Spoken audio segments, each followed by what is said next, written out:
Assalamualaikum, apa khabar Malaysia? Tak kira di mana jua anda berada, walau apa pun yang anda lakukan ketika dan saat ini, kembali bersama kami, saya Cedi menemani anda dan rakan penyampai. Ya, dan saya Nur Salihah Azmi.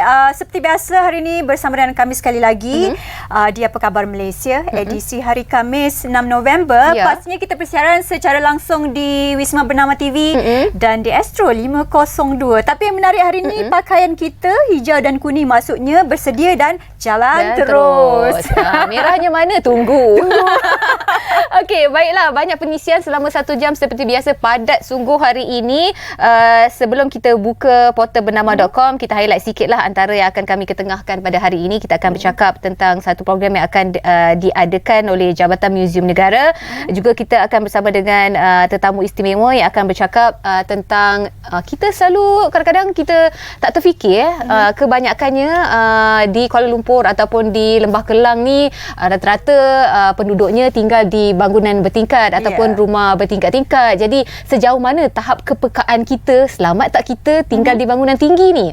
Persoalannya akan terjawab bersama dengan tetamu kita sekejap lagi, dan juga kita akan bersama dengan seorang lagi tetamu yang akan bercakap tentang kepentingan kita sebagai manusia menuntut ilmu.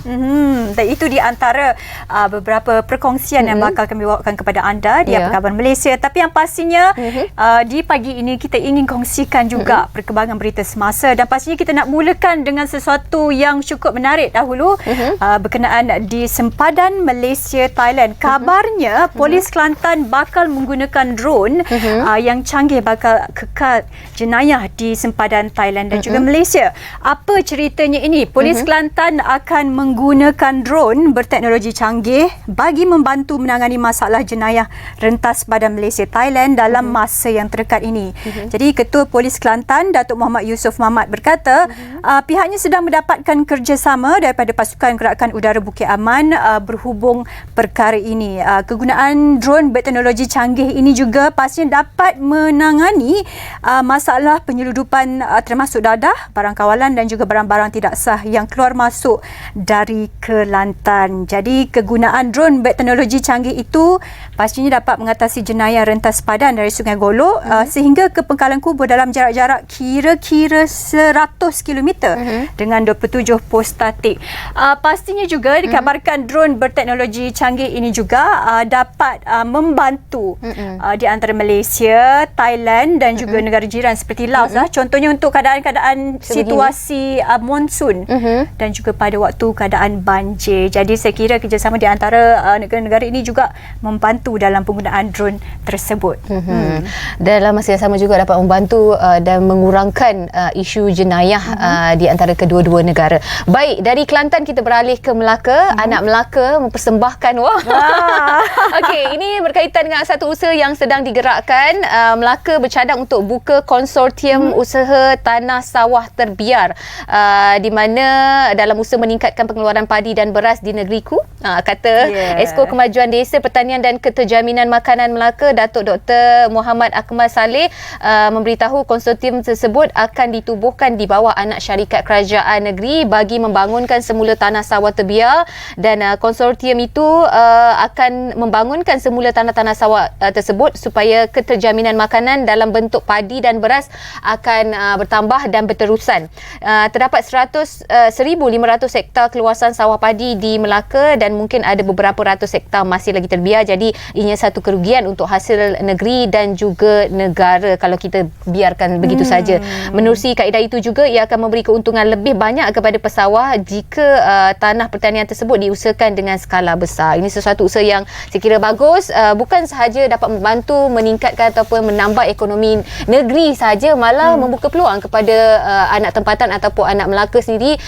Peluang kerja mereka terbuka khususnya kepada mereka yang berminat untuk berkecimpung dalam bidang pertanian. Betul. Dari itu di antara perkongsian perkembangan berita semasa, dan lebih lagi anda boleh semak ekonomi, sukan dan pelbagai lagi berita di portal www.bernama.com. Dan pagi tadi cuaca sebenarnya macam mendung sikit, hujan lebat. Ya kan, dekat studio ni pun sejuk-sejuk gitu, tak tahan rasanya, tapi kita boleh kontrol lagi kan. Okey, apa pun bercakap pasal cuaca, sekejap lagi kita akan beri laluan kepada cuaca, dan selepas itu menyusul ada berita dari bilik berita bersama rakan setugas. Silakan.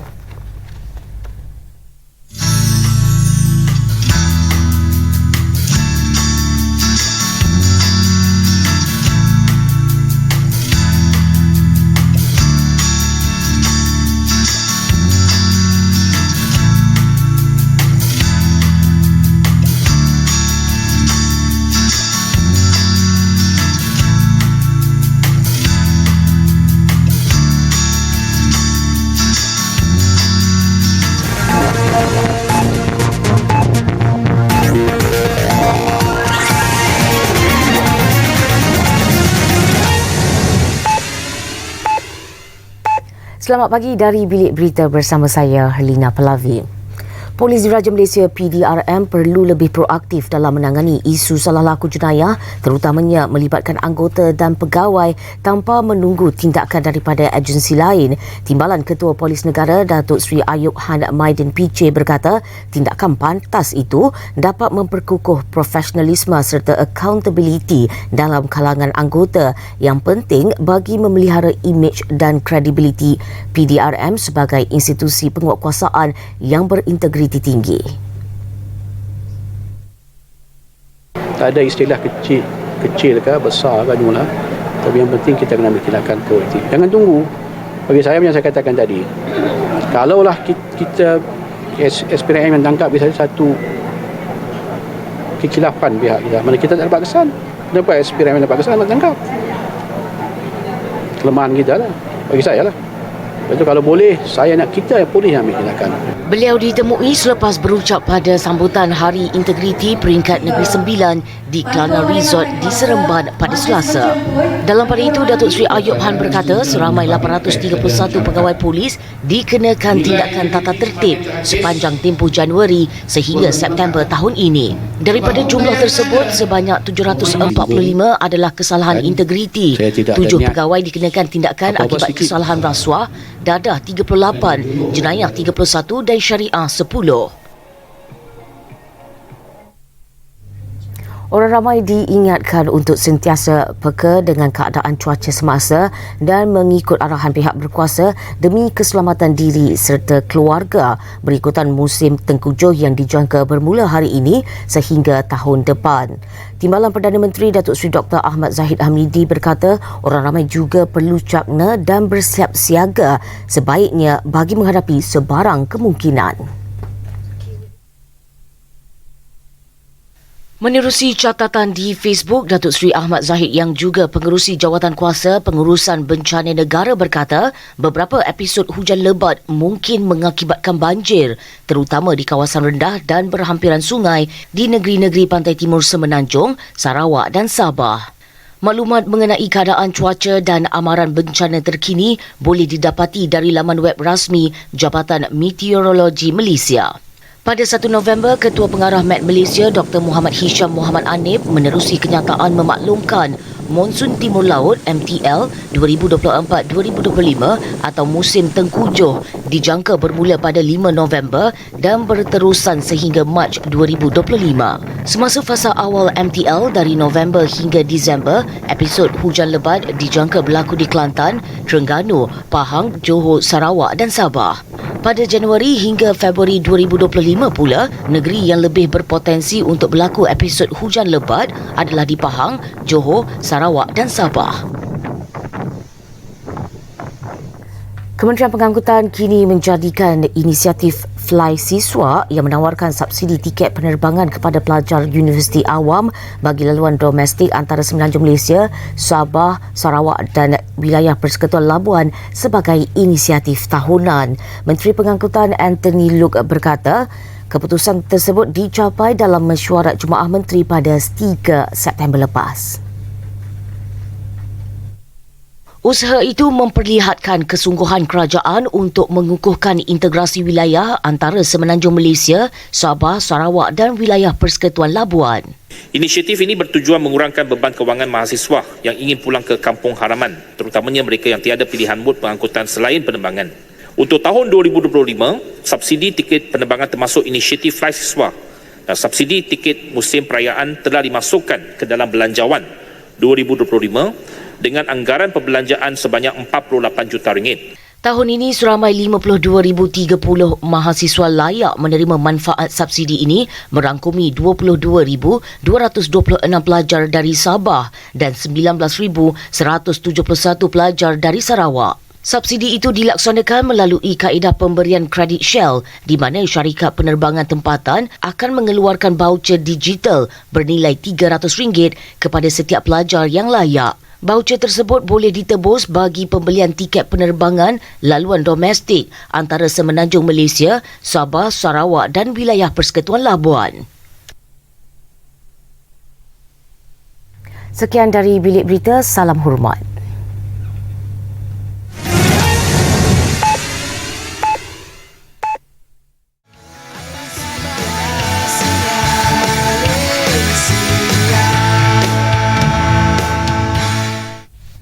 Baiklah, kembali bersama dengan kami di Apa Khabar Malaysia. Menyebut tentang warisan sejarah dan juga keunikan kebudayaan serta alam semula jadi pastinya suatu perkara yang perlu dan sangat penting di Malaysia ini. Jadi Jabatan Muzium Malaysia banyak mengadakan pameran dan juga program-program yang melibatkan kita menjaga keunikan unsur-unsur budaya kita di Malaysia. Jadi kita nak terus sahaja perkenalkan tetamu kita di studio, iaitu Puan Nurhanisa Ahmad, Timbalan Pengarah Muzium Negara, bercerita berkenaan tentang dunia anak bendang Muzium Kota Kayang di Perlis. Kita nak pergi ke Perlis. Selalunya kita pergi ke Muzium Negara di Kuala Lumpur. Jadi selamat pagi Puan, apa khabar? Alhamdulillah, khabar baik. Terima kasih Puan atas kesudian meluangkan masa. Saya teruja sebenarnya, tapi cuma kesempatan je tak ada kalau nak melangkah ke muzium tu ya. Maklumlah kan.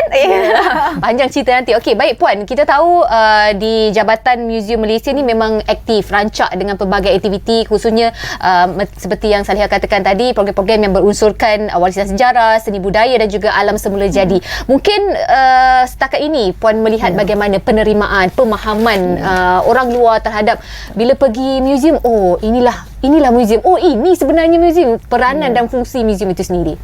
Okey. Sebenarnya bila kita menyebut tentang peranan dan fungsi muzium ni, seperti yang kita sudah maklum, sebenarnya Jabatan Muzium Malaysia dan muzium-muzium ni kita ada perkhidmatan trust, iaitu yang melibatkan pengurusan koleksi, konservasi, pameran, penyelidikan dan juga dokumentasi. Tapi maknanya itu yang selalu dah orang dah tahu dah lah kan. Sebenarnya kita ada juga perkhidmatan lain, seperti kita ada semua maklumat kita, iaitu kita ada perpustakaan awam dan juga kita ada semua media yang boleh membantu membekalkan ataupun berkongsi maklumat-maklumat berkaitan tentang documentation ataupun gambar-gambar. Dan juga sekarang ni muzium-muzium di bawah Jabatan Muzium Malaysia dan juga muzium-muzium lain di Malaysia, saya rasa kami giat menjalankan program pendidikan dan pengembangan, di mana sebenarnya kita mengamalkan konsep go to people. Macam sekarang ni kita mungkin mengharapkan orang ramai datang ke muzium, dan sekarang kita bukan sahaja menerima pelawat ke muzium, tetapi kita juga bawakan muzium keluar. Sebab mungkin ada masyarakat yang alami kesukaran nak pergi ke muzium dan sebagainya. Kita faham kesibukan itu. Jadi kita mengamalkan konsep go to people untuk kita bawa muzium kepada masyarakat. Dan menyentuh tentang go to people ini, sebenarnya penerimaan masyarakat sekarang ni saya rasa amat memberangsangkan. Sebab setiap program yang kita adakan, iaitu Enrich dan Outreach program, saya dapati memang kita melibatkan masyarakat secara langsung dan juga tidak langsung. Dan sambutan yang saya dapati amat menggalakkan, di mana orang ramai telah mula sedar. Bukan sahaja kita faham tentang pentingnya mengekalkan ataupun memelihara warisan sejarah seni budaya alam semula jadi negara, tetapi juga apa yang kami lakukan ini adalah dapat impak yang tinggi, di mana kita menggalakkan industri pelancongan dan juga kebudayaan di negara kita. Okey, kita sentuh sikit berkenaan tentang program Nostalgia Anak Kampung. Kita difahamkanlah program ini diadakan bagi setiap tahun. Jadi saya kira mungkin program signature juga untuk Jabatan Muzium Malaysia. Mungkin Puan nak terangkan? Okay.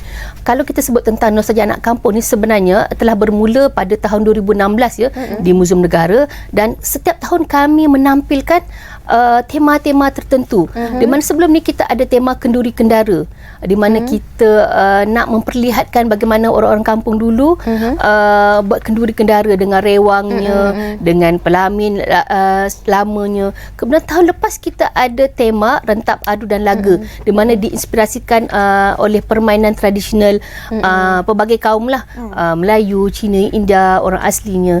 Dan pada tahun ini ada keistimewaannya apabila kita cuba bawakan program Nostalgia Anak Kampung ini ke Perlis, iaitu di Muzium Kota Kayang, di mana kita membawakan tema anak bendang.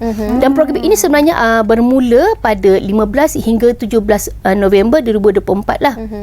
Dan program ini akan dirasmikan oleh Menteri Pemberdayaan Negara, iaitu YB Datuk Arun Agor Dagang pada 16 November 2026. Dan menyentuh tentang tema juga, kenapa Muzium Negara pada tahun ini memilih Muzium Kota Kayang untuk kita bawakan program Nostalgia Anak Kampung ini. Dan kita memilih dunia anak bendang sebab saya rasa di Muzium Kota Kayang Perlis ni dia ada satu package yang sangat menarik kepada orang ramai. Kita bukan saja ada muzium di mana pelawat boleh melihat koleksi sejarah yang dipamerkan di Muzium Kota Kayang, tetapi dia ada pakej lawatan di mana di sekitar Muzium Kota Kayang dia mempunyai kawasan bendang yang sesuai diadakan acara sukan bendang. Dan di bahagian belakang muzium ni sebenarnya ada taman bunga, ada juga kolam semula jari dan juga ada bukit bukau yang biasanya orang gunakan untuk hiking. Jadi saya rasa tahun ini dan bersesuaian juga dengan Tahun Melawat Perlis, kita bawakan program ini ke Muzium Kota Kayang. Sesuai sangatlah tema Dunia Ada Bendang tu diangkat, sebab dekat belakang muzium pun ada bendang saya tengok tadi. Okey, baik, antara aktiviti-aktiviti ataupun pengisian lain yang telah pun disusun atur untuk program kali ini yang melibatkan orang luar, boleh turut bersama. Bagaimana Puan? Okey, sebenarnya seperti saya maklumkan tadi sekarang kita go to people. Setiap program yang kami anjurkan, sama ada in-reach atau outreach, kita melibatkan penglibatan orang ramai secara langsung dan juga tidak langsung. Dan untuk program ini sebenarnya kami menyajikan lebih daripada 40 pengisian aktiviti dan juga pelbagai pertandingan lah. Jadi kami galakkan orang ramai untuk turut serta dan bersama-sama dengan setiap aktiviti yang kami adakan. Dan untuk makluman semua juga, sebenarnya kami bahagikan program ni kepada 4 kluster.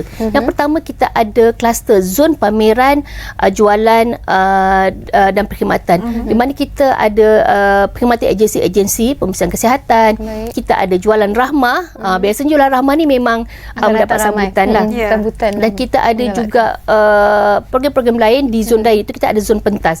Kita ada pelbagai pertandingan seperti busana anak kampung Cili. Kita ada pertandingan kopi tarik. Dan kalau saya nak bacakan lagi, memang sangat banyak lah. Banyak juga lagi pengisiannya. Terlalu banyak, dan saya rasa rugi kalau orang ramai tak menggunakan peluang ini untuk menikmati apa yang kami sajikan. Dan apa yang paling menarik adalah kita nak bawakan program acara sukan bendang. Jadi memang kita nak mengembalikan bagaimana anak-anak kampung dulu bermain di kawasan bendang. Macam sekarang anak muda kita tahu leka bermain dengan gadget, dengan media sosialnya. Dan antara acara sukan bendang yang saya nak highlightkan di sini adalah saya sebutkan sikit supaya orang tahu, rupanya di bendang ni banyak aktiviti yang dilakukan. Contohnya kita ada bengkel anyaman belalang, pertandingan gagau ikan.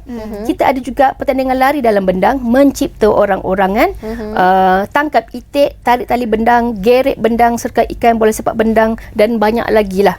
Dan kita ada juga zon keluarga, di mana kita ada bawakan petting zoo di sana, dan juga kita ada demonstrasi dan juga permainan resident. Jadi orang ramai yang datang boleh menikmati apa yang kami sajikan, dan saya rasa banyak peluang hadiah yang boleh dimenangi oleh orang ramai, dan saya rasa itu satu tarikan lah kepada orang ramai untuk datang ke program kami. Terus saya rasa terflashback balik kampung saya kan, kawasan-kawasan bendang main waktu kecil kan. Seronoknya untung orang Perlis sebenarnya, bukan orang Perlis saja yang boleh turut serta, malah orang luar juga dijemput hadir untuk menyertai program yang telah pun disusun oleh Jabatan Muzium Negara.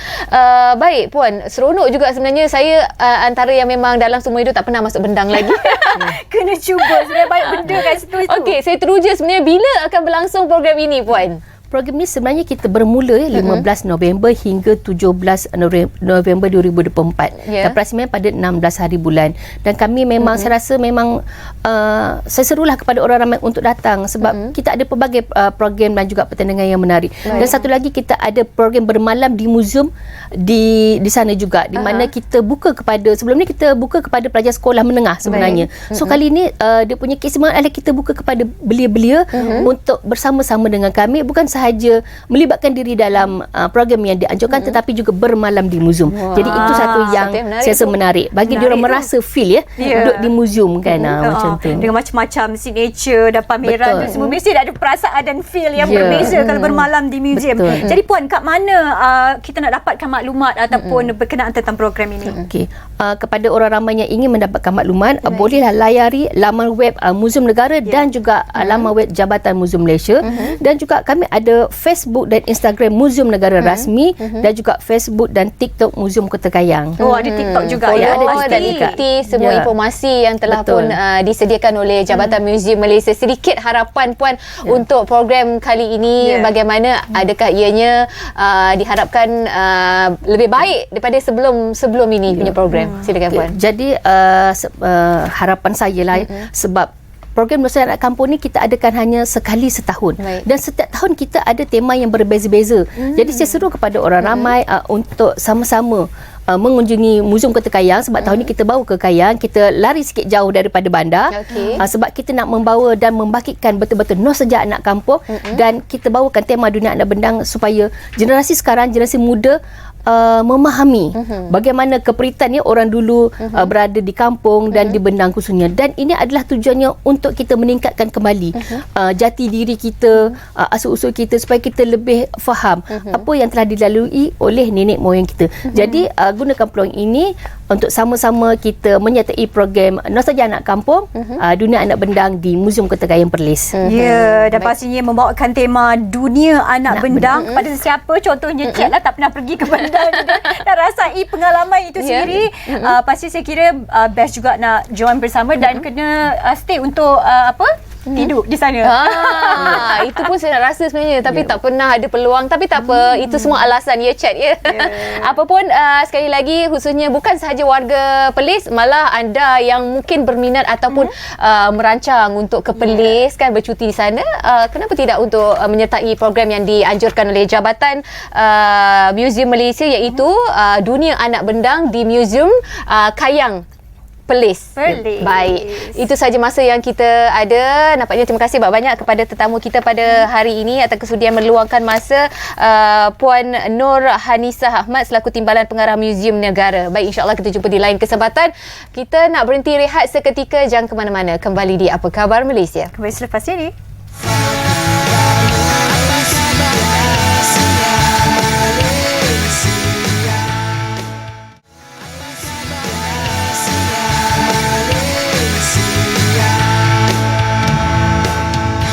Baik, bersua kembali di Apa Khabar Malaysia. Saliha, di Kuala Lumpur ataupun Lembah Kelang ni, Saliha tinggal dekat mana? Saya rasa rumah saya jenis yang pattern-pattern bertingkat-tingkat ni. Samalah kita kan. Kebiasaannya kalau kita tanya warga kota ataupun orang yang tinggal di kawasan Lembah Kelang ni, pastinya tinggal di rumah bertingkat ataupun bangunan bertingkat. Tapi pernah tak kita terfikir, selamat tak kita duduk di bangunan pencakar langit ni? Betul. Apa jaminan kita tinggal di bangunan bertingkat ni ataupun kondominium lah contohnya. Ya, jika terjadi perkara-perkara yang tidak diingini sebagai contoh bencana kan, apa jaminan sebenarnya? Itu satu idea yang bagus sebenarnya untuk kita serahkan kepada mereka yang lebih pakar, bercakap tentang Trinity Gold Assurance, ketenangan minda dan nilai jangka panjang rumah terjamin. Tentunya tetamu yang cukup istimewa pagi ini bersama kita di studio Apa Khabar Malaysia, Datuk Neo Sukiat, pengasas dan juga pengarah urusan Trinity Group. Selamat pagi. Terima kasih Datuk atas kesudian meluangkan masa pagi ini. Macam mana ni Datuk, macam mana idea boleh muncul Datuk come out dengan nak fokus pada isu sebegini? Okey. Sebenarnya mengenai kondominium yang bertingkat ni, dia sebenarnya sangat selamat. Cuma sedikit budaya yang perlu kita adoptkan, iaitu share dan also care each other. Biasanya dalam, sebab dia share facility, share amenity.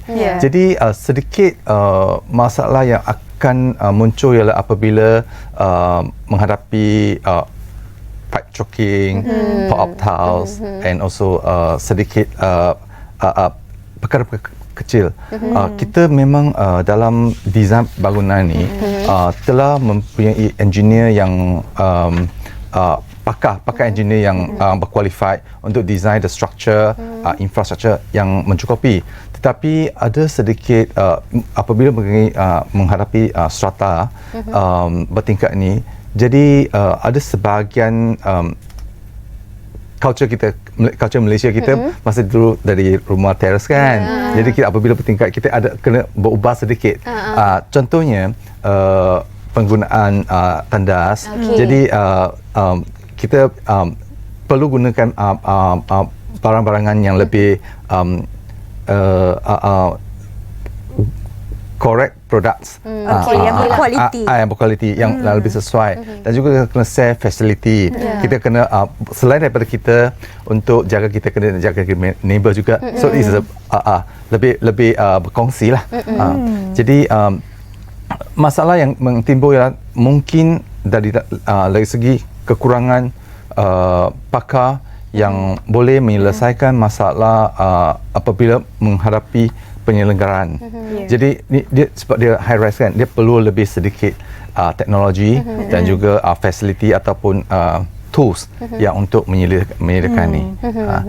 Jadi untuk selepas 20 tahun Trinity di dalam bidang high rise di Malaysia, kita dapat research dan memahami banyak perkara yang kita boleh improve daripada keadaan sekarang.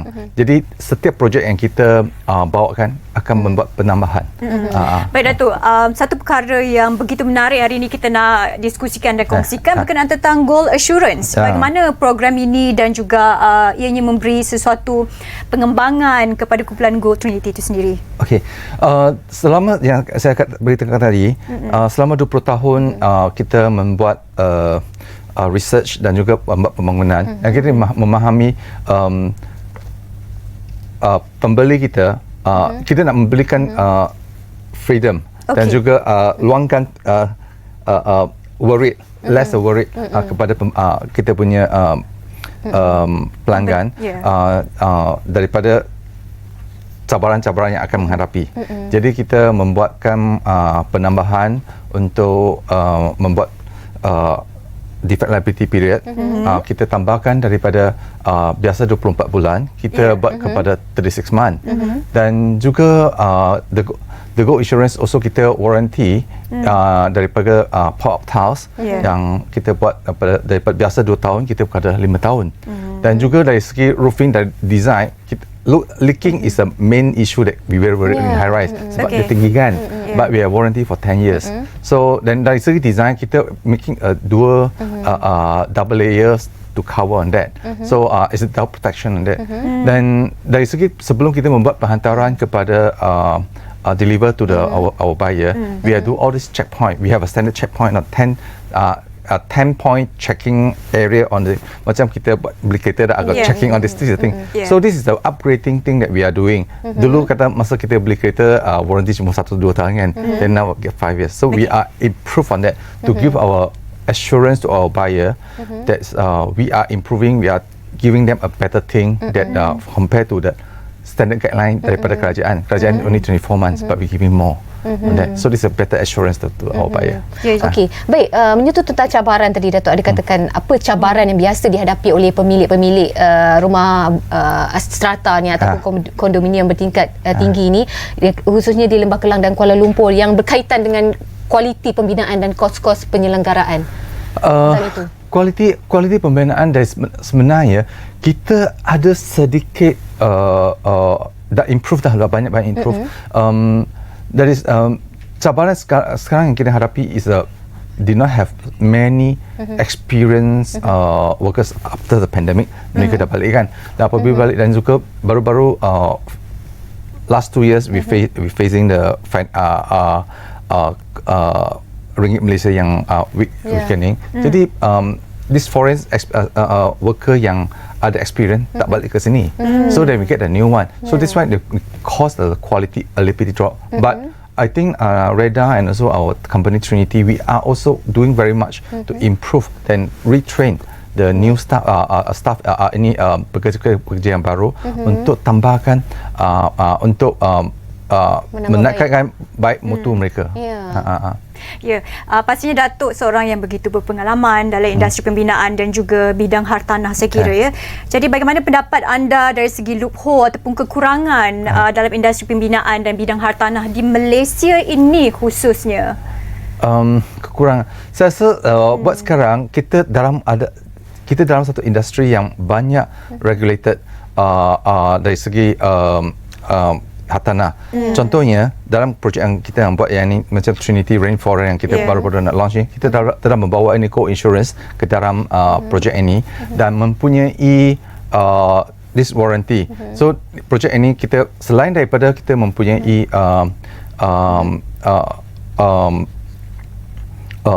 gold insurance ni, kita juga memilih kawasan yang amat attractive, is near to the TOD, near to the TOD area.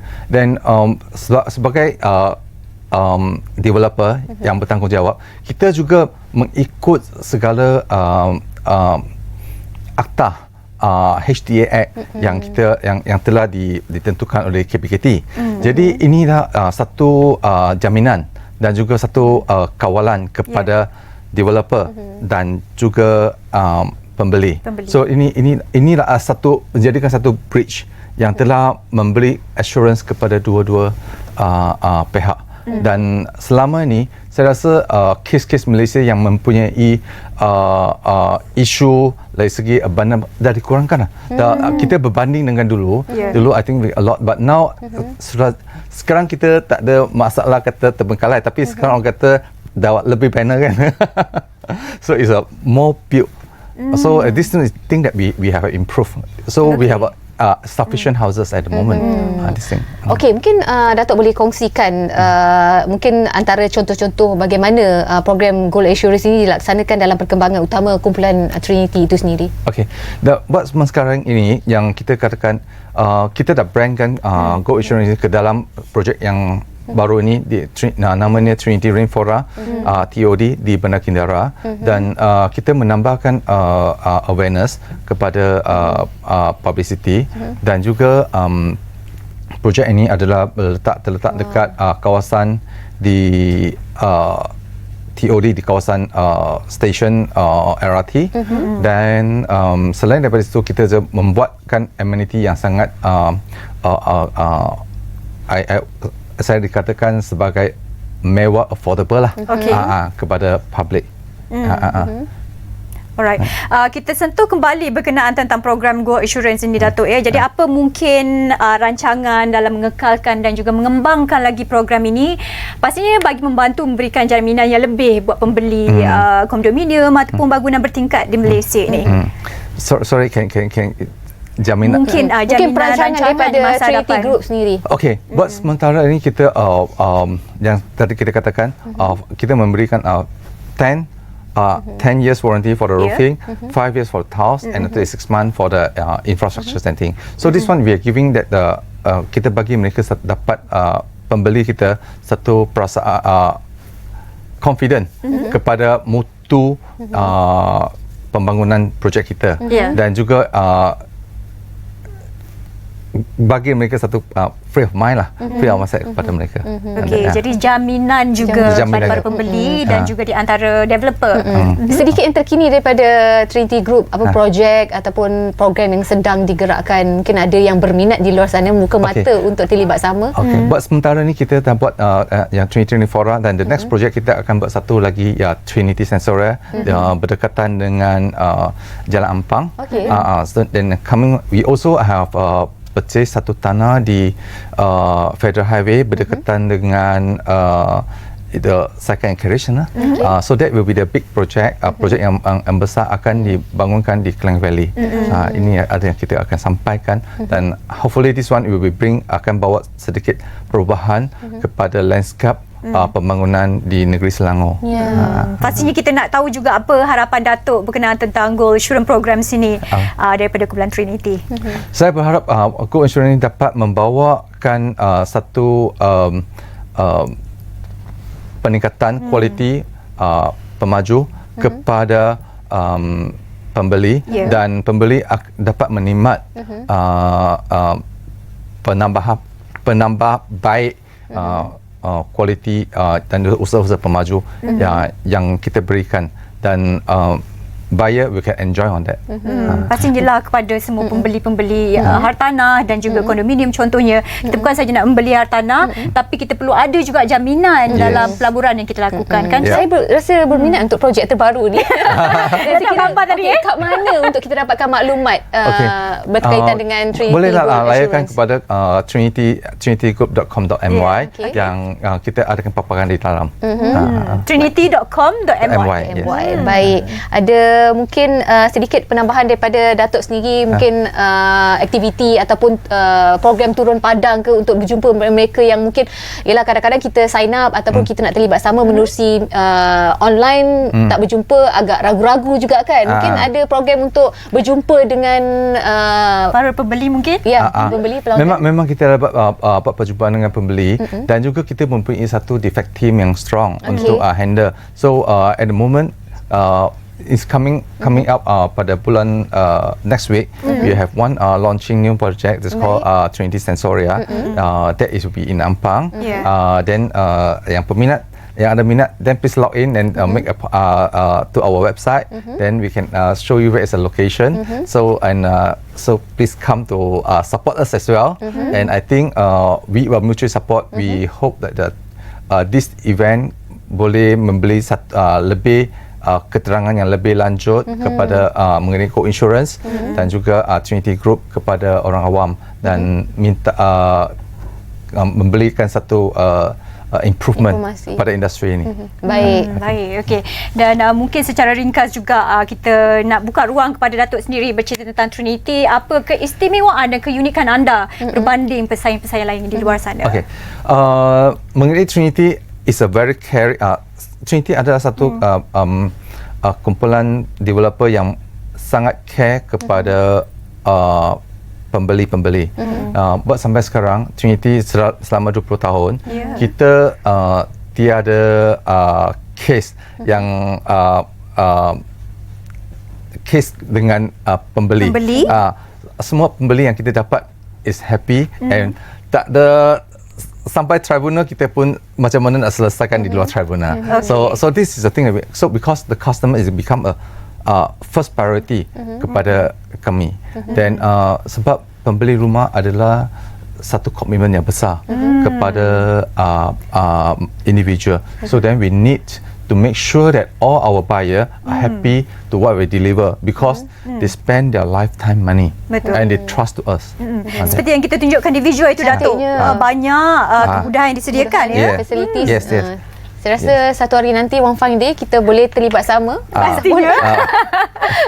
Sila datang kepada showroom kita. Adakah kalau saya dengan cek membeli mendapat diskaun? Yes, memang kita ada early bird discount. Mungkin ada sedikit promosi yang disediakan untuk pelanggan baru ataupun pembeli baru. Yes, kita ada pelanggan baru, kita ada promosi dan juga untuk pelanggan yang lama kita ada referral scheme as well, a special arrangement on that. So dan untuk memudahkan mendapat maklumat dan juga pinjaman daripada bank, kita akan uruskan. So if we give one free the freedom for you to acquire the property. Jangan risau dulu, pergi website, sign up dulu kalau anda berminat untuk dapatkan maklumat lanjut. Okey, baik. Ini sahaja masa yang kita ada sebenarnya. Terima kasih banyak-banyak kita ucapkan kepada Datuk Neo Sulkiat selaku pengasas dan juga pengarah urusan Trinity Group. Okey. Baik, kita nak berhenti rehat seketika. Jangan ke mana-mana, kembali di Apa Khabar Malaysia. Thank you, Datuk. Terima kasih. Baru-baru ini program Graph Foundation dijalankan oleh Balai Seni Negara di bawah Kementerian Pelancongan Seni dan Budaya MOTEK di tapak Hospital Lama Kuah, Pulau Langkawi, Kedah. Seramai 42 seniman grafiti tempatan dan antarabangsa dihimpunkan dalam program ini bagi mencipta karya seni unik mereka bertemakan lukisan letter di dinding mural masing-masing. Selain dapat mengindahkan semula lokasi tersebut untuk tarikan pelancong, program ini dapat membuka cabang seni baru buat golongan muda selain dapat meneroka dan mempelajari lebih dalam bidang seni yang diceburi. Anak-anak ni kita perlu bagi diorang aktiviti. Tak adalah attach to telefon sahaja. Lepas tu kita ada bagi diorang peluang untuk kenal dengan orang lain, kenalan dengan artis-artis yang dekat sini. Mungkin diorang boleh kongsi diorang punya ilmu. So that kalau anak-anak kita memang orang kata ada minat ke arah tu, so diorang mungkin boleh tiup semangat kan dalam diorang ni punya minat. Bengkel ni bagus sebabnya anak-anak kita boleh cuba. So bila datang sini diorang bagi satu pendedahan, so kita boleh cuba dan diorang boleh mungkin secara tak sengaja diorang dapat gunakan skill-skill diorang yang mungkin kita tak tahu tapi sekarang dah tahu. Penganjuran pameran grafiti buat kali kedua ini dilihat lebih menarik dengan penganjuran beberapa aktiviti sepanjang program 5 hari berlangsung, selain banyak produk seni dihasilkan dan dipamerkan. Yang sangat menarik ini seharusnya dihidupkan dengan aktiviti yang dapat memberikan engagement dengan masyarakat. Jadi pada kami, bidang kami seni visual ini yang kami rasa mempunyai satu daya penarik di antara pelbagai golongan, pelbagai peringkat umur untuk datang dan berjumpa dan bertukar-tukar fikiran.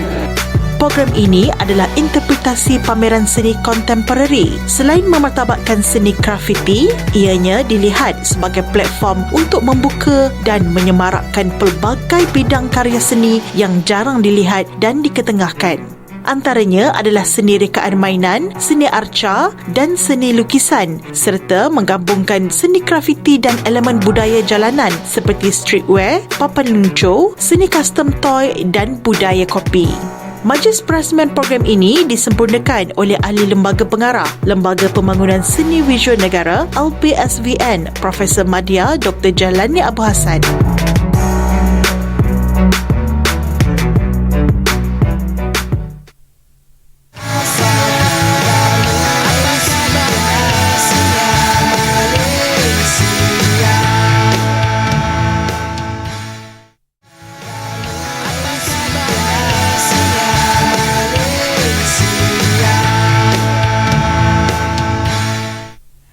Ya, bersua kembali di Apa Khabar Malaysia. Masih lagi bersama kami, saya Cedi dan juga Salihah. Seronok sebenarnya kita menghayati sebenarnya yang tak dipaparkan di kaca TV tentang VT sedikit pembuatan ataupun hasil lukisan seni graviti yang dilakukan oleh bukan sahaja anak tempatan Langkawi. Saya percaya itu mungkin terlibatnya orang-orang luar juga untuk pembuatan ataupun seni graviti tersebut. Seni graviti ni kita tahulah ianya juga ekspresi kepada seni buat-buat anak muda, tapi macam tak muda macam saya sangat pun suka juga graviti-graviti ni. Kan? Tapi kalau anda kat kawasan Kuah Langkawi, kalau anda nampak graviti yang cukup istimewa dan menarik ini, kita kena perhatilah sikit menghayati dan menghargai juga. Mungkin ada di antara anda yang mungkin terlibat ataupun mungkin berminat untuk terlibat sama dalam seni pembuatan graviti ni. Kalaulah melalui kawasan Kuah tu ternampak kan anak muda ini menconteng ataupun melakarkan seni graviti tersebut, mungkin boleh tanya, dapatkan informasi bagaimana nak terlibat.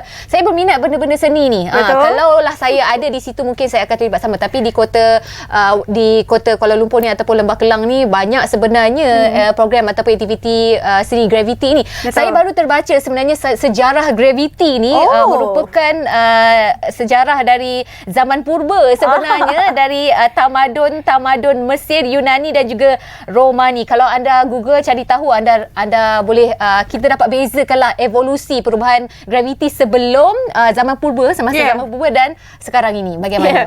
Saya dengan Cep memang jiwa seni sama juga. Itu di Langkawi. Lepas ni kita nak terbang jauh sikit ke Korea Selatan. Apa tu? Jom kita tengok VT yang kami sediakan istimewa buat anda. Kaya dengan seni bina klasik Korea, perkampungan Bukon Hanok cukup terkenal di kalangan pelancong luar dengan struktur rumah yang dibina mengikut alur tanah tinggi. Selain gabungan batu, kayu serta gebang rumah yang cukup indah, para pelancong yang melawat ke perkampungan ini pasti dapat merasai suasana klasik kehidupan masyarakat awam Korea Selatan. Di sebalik populariti perkampungan ini di kalangan pelancong, masyarakatnya di sini pula berfikiran sebaliknya.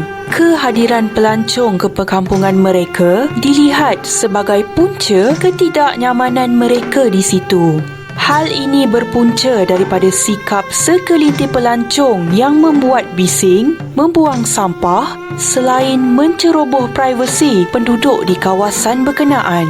Malah, beberapa pelancong telah tertangkap kerana cuba memasuki rumah persendirian atau menjenguk ke dalam rumah penduduk tempatan tanpa kebenaran, sekaligus menyebabkan ketegangan antara pelancong dengan penduduk tempatan, sekaligus menyebabkan ramai penduduk asal memilih untuk berpindah keluar dari perkampungan berkenaan. Dalam pada itu, pihak berkuasa tempatan telah mengenakan peraturan baru bagi mengurangkan tekanan di antara pelancong dan penduduk setempat. Chung Mong Hun, Datuk Bandar Daerah Jongno, mengatakan bahawa tujuan peraturan tersebut diperkenalkan adalah bagi melindungi hak penduduk tempatan. Dengan tempoh percubaan bermula pada bulan November dan dilancarkan pada bulan Mac tahun depan, perintah berkurung ini akan menghadkan akses pelancong ke kawasan tertentu di Bukom dari jam 10 pagi hingga 5 petang. Mana-mana pelancong yang gagal mematuhi arahan tersebut bakal berdepan denda sehingga RM100,000 atau RM300 Malaysia. Namun begitu, penduduk tempatan ragu tentang keberkesanan polisi ini ekoran pengecualian yang diberikan kepada pelancong yang menginap di penginapan Hanok. Sejak tahun 2020, pihak berkuasa telah melonggarkan sekatan terhadap rumah tradisional Korea yang menawarkan penginapan. Ini menyebabkan peningkatan terhadap rumah penginapan Hanok. Kwon Yang-do merupakan seorang pemilik galeri di perkampungan itu berkata, peraturan tersebut hanya akan menyebabkan pelancong memilih destinasi lain untuk dilawati. Tambahnya lagi, ianya turut membawa imej buruk kepada industri pelancongan di Korea Selatan. Itu dia sebenarnya salah satu usaha dalam usaha Korea Selatan menangani isu terlalu ramai pelancong. Jadi Korea Selatan memperkenalkan langkah perintah berkurung baharu di kampung Bukom Nahok yang bersejarah di Seoul, Korea. Ya, pasti kalau kita buat melancong di luar negara ataupun kita melawat tempat-tempat tertentu, ada juga perkara yang perlu kita hormati. Okey, dan pastinya kita nak war-warkan kepada anda juga sesuatu yang cukup menarik berkenaan tentang Communication dan Media Festival yang bakal berlangsung pada 6 dan 7 November nanti di Fakulti Komunikasi dan Pengajian Media UiTM Shah Alam. Kabarnya ada festival ni suka kita. Betul, yang pentingnya ada uji bakat pembaca berita dan pengacara, ada ke tak? Ada. Mungkin boleh cuba kan. Ada booth ataupun ruai bernama TV di sana. Terdapat pelbagai aktiviti-aktiviti yang menarik telah pun disusun atur. Antaranya pencarian seperti yang saya katakan tadi, pencarian pembaca berita TV, host AKM tak ada. Tak ada. Kita dah penuh. Penyampai radio oleh bernama Bengkel Game Design oleh Todak Studio. Ada persembahan artis oleh persembahan artis dari label Rusa Music seperti Sufian Suhaimi, Baby Pian ada, dan juga ramai lagi. Selain daripada tu, jika anda berkunjung ke festival ataupun program atau event yang diadakan ini, anda berpeluang untuk memenangi hadiah sebanyak RM5,000. Wah, tapi kena join lah ataupun terlibat sama untuk program-program interaktif yang diadakan. Jadi jom sama-sama kita meriahkan festival ini yang bakal berlangsung tak lama lagi. Jadi kita sekejap saja dah sampai ke hujung rancangan, tapi yang pasti kita ingatkan lagi festival tu hari ini dan juga esok. Kalau ada kelapangan, pergilah ramai-ramai, bukan sahaja budak you yang ada. Tolonglah kalaulah ada masa yang terluang, sama-sama kita isi masa dengan sebaik-baiknya dengan perkara-perkara yang sebegitu atau perkara yang berfaedah. Okey. Baik, sampai di sini saja pertemuan kita. Jaga diri, jaga makan, jaga pakai, jaga kesihatan anda. Sampai kita jumpa lagi. Saya Cik diundurkan diri. Assalamualaikum. Dan saya Nur Salih Azmi. Assalamualaikum. Bye.